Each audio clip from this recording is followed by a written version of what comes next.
नमस्कार,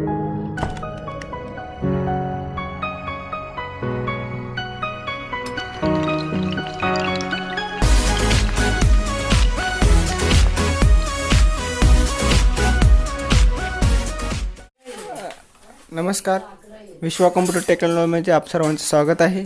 आणि आजच्या आपण लेक्चरमध्ये पाहणार आहोत की कम्प्युटरचे पोर्ट किती असतात, कम्प्युटर पोर्ट म्हणजे काय, कम्प्युटरला पोर्टचा उपयोग कशासाठी होतो हे आपण पाहणार आहोत. तर what is mean by computer port? Computer port कशाला म्हणतात? तर external CPU use to connect any socket. A socket is called a port. External जे CPU आहे, इंटरनल किंवा एक्सटर्नल CPU म्हणजे जे मागच्या साईडचा जे CPUचा भाग असतो त्या CPUला आपण एक्सटर्नल CPU म्हणतो. त्याच्यावर जे काही कनेक्ट केलेले सॉकेट असतात त्या सॉकेटचा यूज, त्या सॉकेटला जे कनेक्ट केलेले असतात, सॉकेट जे कनेक्ट केले असतात त्यांना आपण पोर्ट म्हणतो. काही ports, some ports are connected to board and other are connected to card. काही पोर्ट हे त्याच्या कनेक्टेड बोर्डवर कनेक्टेड असतात आणि काही पोर्ट हे त्याच्या कार्डवर कनेक्टेड असतात. तर आपण पाहणार आहोत कार्ड आणि बोर्ड. काय, बोर्ड हा मदर बोर्ड असतो. त्या बोर्डवर काही सॉकेट आपण कनेक्ट केलेले असतात आणि आपण कार्डवर काही सॉकेट कनेक्ट केलेले असतात. तर पहा, स्टँडर्ड पोर्ट काय असतो, सिरियल पोर्ट काय असतो, पॅरलल पोर्ट आणि युनिव्हर्सल सिरियल बस, अशा प्रकारचे आपल्याला 4 पोर्ट आपल्याला पाहायला भेटतात. तर स्टँडर्ड पोर्ट कशा प्रकारे असते, काय असते? स्टँडर्ड पोर्ट म्हणजे काय? स्टँडर्ड पोर्ट जे PS2 पोर्ट हे कीबोर्ड आणि माऊससाठी जे फिक्स्ड पोर्ट असतात ते नॉर्मल किंवा जुन्या PCला जुना जे PC असतो त्याला असतात, ज्या कीबोर्ड आणि मदरबोर्डच्या सहाय्याने त्याला जोडल्या गेलेल्या असतात त्या पोर्टला आपण स्टँडर्ड पोर्ट म्हणतो. सिम्पली भाषेत म्हणायचं तर जे PS2 पोर्ट कीबोर्ड आणि माऊस असतात, PS2 प्रकारचे जर म्हटलं तर PS2 कीबोर्ड्स कशा प्रकारे असतात ते आपण पाहणार आहोत. स्टँडर्ड पोर्ट म्हणजे काय?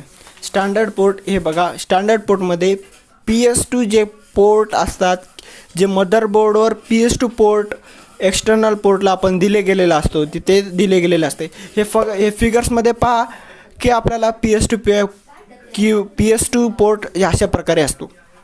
या PS2 पोर्टमध्ये आपण कम्प्युटर किंवा माऊस आणि कीबोर्ड ह्या PS2 कीबोर्डवर आपल्याला जोडल्या गेलेल्या असतात. म्हणून स्टँडर्ड पोर्ट आपण यूज केला जातो. त्यामुळे आपण स्टँडर्ड पोर्ट यूज केला जातो. सध्याला आपण जास्त करून युनिव्हर्सल USB पोर्ट यूज केला जातो. युनिव्हर्सल सर्व्हायवल बस अशा प्रकारचे पोर्ट आपण यूज केला जातो. पण फिगरमध्ये दाखवल्याप्रमाणे आपण स्टँडर्ड पोर्टसुद्धा आपण यूज केला जातो. सध्यासुद्धा स्टँडर्ड पोर्टसुद्धा यूज केला जातो. तर डेफिनेशन बघा की स्टँडर्ड पोर्ट म्हणजे काय? स्टँडर्ड पोर्ट हा as a PS2 are connected on motherboard to connect the mouse and keyboard. PS2 कीबोर्डवर कनेक्ट केलेला, मदरबोर्डवर कनेक्ट केलेला असतो. PS2 पोर्टला जे कनेक्ट केले जातो कीबोर्ड आणि माऊस त्याला आपण स्टँडर्ड पोर्ट म्हणतो. सिरियल पोर्ट म्हणजे नेमकं काय? सिरियल पोर्ट काय असते? तर सिरियल पोर्ट हा डेटा बीटच्या स्वरूपात पाठवला जातो. लांबचा डिस्टन्स असेल तर आपण बीटच्या स्वरूपात डेटा पाठवण्यासाठी सिरियल पोर्ट वापर करणे अतिशय महत्त्वाचे, अतिशय उत्तम मार्ग आहे. त्यासाठी आपण सिरियल पोर्टचा यूज करतो.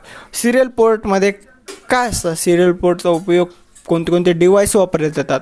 सिरियल पोर्टमध्ये आपण माऊस, कीबोर्ड आणि असे काही CPUचे अनेक उपकरणे असतील त्यामध्ये आपण जोडण्यासाठी ह्या प्रकारच्या उपयोगात आणले आहेत.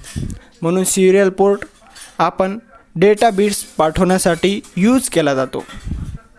सर, सिरियल पोर्टचे आपण डेफिनेशन पाहणार आहोत. To transfer the data in bit to long distance is very important.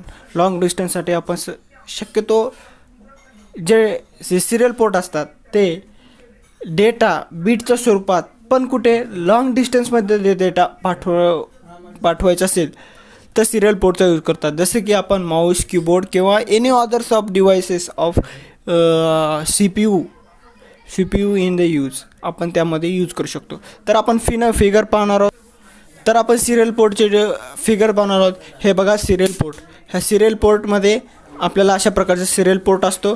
अशा प्रकारच्या सिरियल पोर्टमध्ये आपल्याला हे पाहायला भेटते की डेटा कसा ट्रान्सफर केला जातो, बिट्सचे कशा स्वरूपात. हे बघा फिगर्स. पॅरलल पोर्ट म्हणजे काय? पॅरलल पोर्ट कशा प्रकारे असतो? पॅरलल पोर्ट नियर प्रत्येक जवळचा डिस्टन्स जे असतो त्या डिस्टन्समध्ये बिग अमाऊंट ऑफ डेटा जर आपल्याला ट्रान्सफर करत असेल आणि ते 8 बिटच्या स्वरूपामध्ये डेटा ट्रान्सफर करायचं असेल तर ॲट अ टाईमला आपण त्यामुळे आपण पॅरलल पोर्ट यूज करतो. द नियर डिस्टन्स, द डेफिनेशनमध्ये पहा, the near distance to big amount of data to external device this port as 8 parallel to 8 bit data at a time. त्यामुळे आपण पॅरलल पोर्टचा यूज करतो. जसं की लाईक प्रिंटरचं जे USB port असतो त्या प्रकारच्या थ्रू आपण प्रिंटरच्या through big amount of data आपण ट्रान्सफर केला जातो. युनिव्हर्सल पोर्ट म्हणजे काय? युनिव्हर्सल पोर्ट हा एक महत्त्वाचा पोर्ट आहे की ज्यामध्ये डेटा अतिशय वेगाने आपण डेटा ट्रान्सपोर्ट केला जातो. पण सध्याला सिरियल पोर्टची जी जागा होती ती आता युनिव्हर्सल सिरियल बसने घेतलेली आहे. म्हणजे जेणेकरून जे डेटा आपल्याला ट्रान्सफर करायला 8 बीट अशा प्रकारचा वेळ थोडा लागत होता. त्यामुळे अतिशय काम फास्ट म्हणजे अतिवेगाने काम जे करण्याचं काम होतं त्यावेळेस ते सिरियल पोर्टचं नव्हतं. पण USB पोर्ट आल्यामुळे आपण डेटा ट्रान्सफर करण्यासाठी अतिशय वेगवान असल्यामुळे आपण ह्या सिरियल पोर्टचा युनिव्हर्सल सिरियल बसचा यूज केला जातो. तर ते अतिशय किती बिट्सपर्यंत डेटा ट्रान्सफर केले जाते तर 12 बिट्स पर सेकंद अशा प्रकारे डेटा ट्रान्सफर केला जातो. तर USB नावाचं याच्यामध्ये USB 2.0 जे असतो ते 480 बिट्स पर सेकंद डेटा आपल्याला ट्रान्सफर केलं जातं. जसे की आपल्याला उपयोगात येणारे जे डिव्हायसेस आहेत, पेनड्राईव्ह असेल, माऊस असेल, कीबोर्ड असेल, वेब कॅमेरा असेल, डिजिटल कॅमेरा असेल किंवा हँड कॅमेरा असेल, अशा प्रकारचे अन्य जे पोर्ट आहेत त्यामध्ये आपल्याला युनिव्हर्सल सिरियल पोर्ट यूज केला जातो. सध्याला जे सिरियल पोर्ट यूज केला जातो तर आपण तो आहे युनिव्हर्सल सिरियल पोर्ट. तर आपण आपल्याला फिगर पाहू शकता. ही फिगर दिलेली आहे. तर युनिव्हर्सल सिरियल पोर्ट कशा प्रकारे असतो त्याच्यामध्ये काय दिलेलं असतं युनिव्हर्सल सिरियल पोर्टचे फिगर्स पहा. आणि काही प्रॉब्लेम असेल तर तुम्ही कमेंट करू शकता. Please like and subscribe to my channel. तर थँक्यू.